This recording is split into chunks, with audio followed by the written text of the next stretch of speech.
working on the company instead of working in the company, something every business owner struggles with.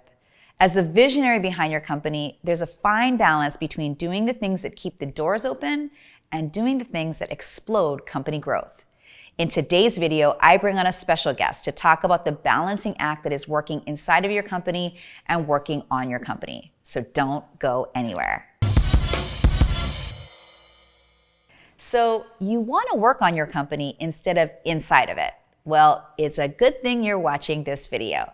Today, I'm bringing on a special guest who has tremendous experience helping clients to navigate that fine line that is working inside of their company and working on their company. Sarah Paikai is the COO of the Master Brand Institute and the other half of my crazy brain.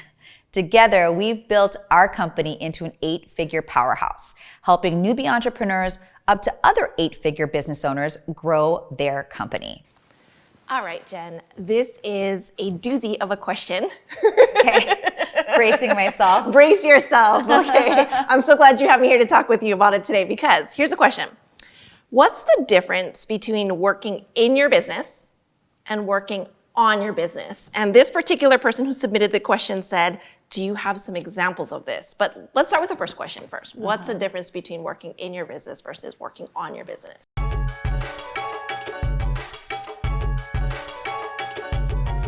So in your business means that you're focused on day-to-day tasks, running projects, driving projects, leading the team, all those things. Now, working on your business also has some of that, but ultimately the on your business part is you're learning new things that you can contribute to the company's future.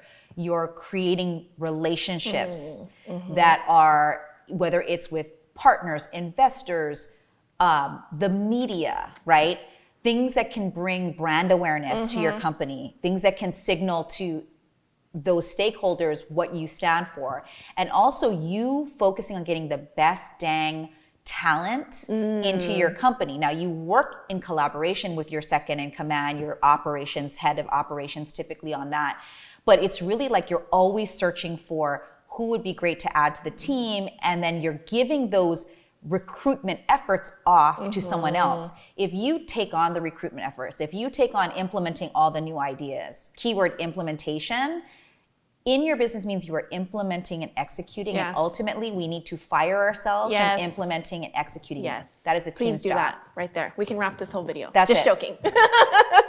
Now people are probably like, wait, what? What? We don't have to execute or implement? Me, don't have to implement and execute. Our job is to think. Our job is to think, is to create new ideas, and that does drive our team crazy if you don't have a good mobilizer or a COO type like Sarah. That's why people really admire our relationship, because you only think about how to get me out of the business. Like her number one thought every day is like, how can I get Jen out of this? Yes.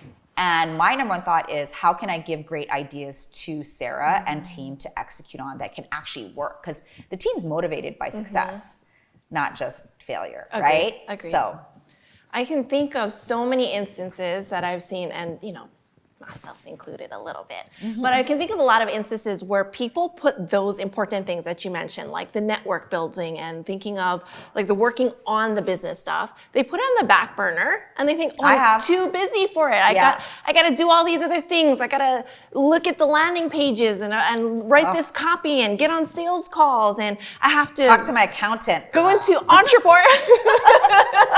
I got to go in my CRM system, and there's so many times I just look at CEOs and I say, why are you working on that? Oh, because it'll be faster for my team if I just do it, right? Like there's so much of that I hear, and it actually keeps you from the great work that your team wants you to be in, which is to really think about how to make the company successful and to take that impact level to the next level. Why do you think CEOs can get caught up in like the day-to-day? Because we're control freaks.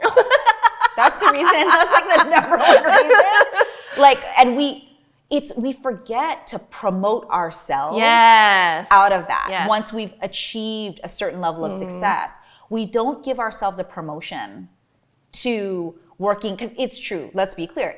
When you're first starting out, if you're new listening to this video for some reason, you will have to do the necessary hard work. You will be the butcher, the baker, the candlestick maker, and the janitor, and the CEO. Okay, so You're going to be all of those I knew roles. you were going with that. And then you're going to hit a certain level of revenue where you know now you can bring someone on. It's going to be scary. Yeah. But that's that indicator of now you should start looking for like transferring at least a couple of in your business things to on your business things. It's not going to all just happen overnight. Correct. It's a transition, and you want somebody who will tell you, get out of that. That's not your Don't job. work on that. Like this one. Why are you working Why on are you that? touching that? Right. And it's scary. We're control freaks, and we're scary to also trust. Because frankly, even if you're small business owners, let's talk about talent. Let's just be honest about it. It's very difficult to find talent. We did another video, if you didn't watch it yet, around talking about how to hire and recruit good team and get winning results. But it's a process. That's what leadership is. Yeah. It's learning about yourself. And knowing that it's okay, by the way, if you want to run a one-person business, you absolutely can. And you can make a lot of money. And you can make a lot of money doing it. And it's just deciding, what do you want? Yes. And What are your values? What are your values? Yes. And how does it tie back to that? Such a great question. Okay, so I think you'll appreciate this one. Someone asked, what is one thing you find that everyone gets wrong when they go to start to create space to work on their business?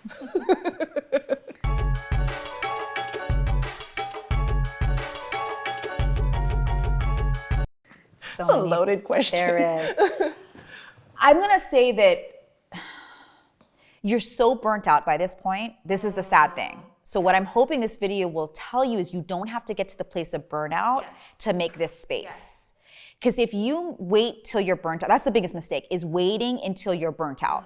Feeling like you're not worthy. Feeling like you're not support. worthy of that support, that space, etc. I want you to make a commitment right now that I'm worthy of it now, even if you're in burnt out stage, because you got to do it sometime, right? But I'm hoping proactively that actually we do strategic planning every year, and we work with our clients on their strategic power plans, we call them. And we actually architect our projects around space. Yes. That's a key thing. Yes.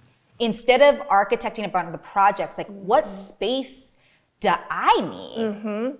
And does even the team need? The team needs space too. They have a runway they have to hit. They can't do things. All the things. Yeah.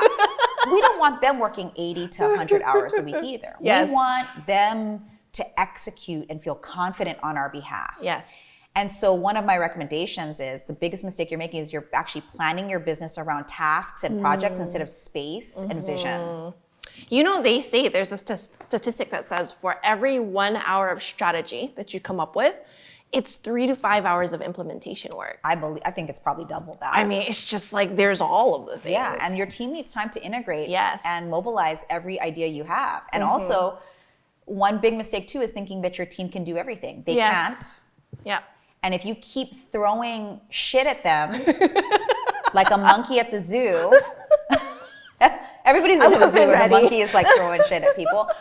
If you do that, I don't mean to offend you because I've done this, and that's why I say everything I'm telling you, I've done. We've eaten our own dog food. We've eaten our own dog food. And I feel like that's when you have turnover. Yeah. Because ultimately, unless you're a total tyrant, don't be that. But if you're actually really working hard to be a good leader and communicating, being clear, not nice, clear, let's be clear. People sometimes don't want to stick around because they want to have results too. Yes, yeah. And so they're stressed out because not only they're working too hard, they're also not being able to produce results because it's stack upon stack upon stack. So you have to trust and find that mobilizer like a Sarah, because everybody tells me like, how do I find a Sarah? I'm like, well, first of all, you need to work with us. And you also need to become a Jen. Right? Because a Sarah's not going to want to work for anybody else just because the cadence, but we've created this trust over 7+ years at the time of the, of this shoot that her kids were still little babies and now they're getting teenage-like, but it takes that time. But we've also, by the way, made some big dollars while we've been together too. 100%, and it's because we're committed to that. So back to like patience, commitment, don't throw every idea at your team. Actually be in great relationship with your second in command and say, let's sort these together. And it doesn't mean that you can't have your ideas. It means let's be grown-ups. Let's be functioning adults having this conversation about what will really serve the company and my vision as the founder in the big picture. That's what we call grown-up talk. So I think that's a big thing that we need to learn as visionizers. Agreed. So whether you're just starting out or you have a full team, remember this: you are worthy of space And your company needs you to be able to take a bigger vision and a look at the macro picture in order for all those micro things to work out. And I know you're really worried about all the micro things, especially if you're just starting out, but you always need to set aside that time that's sacred for you to be able to work on the business. Otherwise, you're gonna hit a glass ceiling. Your business is never gonna grow. So be careful who you surround yourself with. Surround yourself with like-minded people who can help you take that bird's eye view, but also get super strategic and structured. And hint, we're also here to support you in that. So see you next time.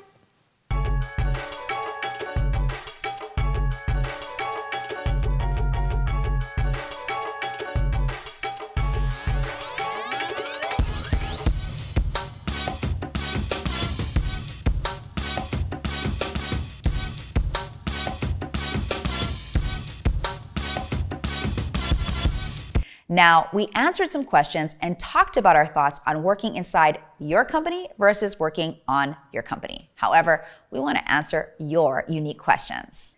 Every month, Sarah and I host a small, intimate Ask Us Anything CEO Circle. It's an informal session where we share our wisdom and insights of being the CEO and COO of an 8-figure company that has helped dozens of others do the same. It's free and super low-key, so there's no pretense or posturing. Instead, we just want to share our wisdom with other entrepreneurs who are committed to being the CEO of their life and business. You can learn more using the link in the description below. And that's it. If you found value in this content, please be sure to hit the thumbs up button below so we can get this video in front of more women leaders who want to become the CEO of their life and business.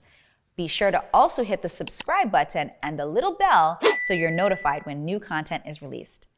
I'm Jen Kem, here to help you get seen, heard, and paid for the unique value you bring into the world. Until next time.